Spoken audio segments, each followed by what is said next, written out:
Lumang-luma na to. Yes. Ano ang capacity nito ngayon? Nasa 5. Itong bridge, 58 years old na. Hindi na kaya yung mga mabibigat na sasakyan. Maaga, na-assess na ba ng TechServe to? Hindi pa tayo pwedeng mag-fast curing concrete tayo. So yung mga truck na nagdadaga ng pagkain, mga essential goods, umiikot ng napakalayo. Plus 300 yung mga one load na agree. Hindi ka at magmamahal pag ganun. So ito yung butas. One way to. Pag nagawa natin to, temporarily, we can do 2 lanes here. We can. Sige, kawawa yung mga tao eh. Malaking perwisyo eh. Pinapunta tayo ni PBBM dito. Lahat talaga ng mga project natin, binibilisan natin. Pinapadagdagan ko yung mga tao, mga equipment para bumilis. Kumusta kayo? Ang laking epekto nito sa ekonomiya. Yeah, this is the made from Cagayan to Tamo.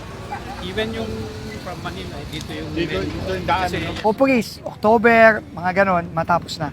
Para mabuksan na natin.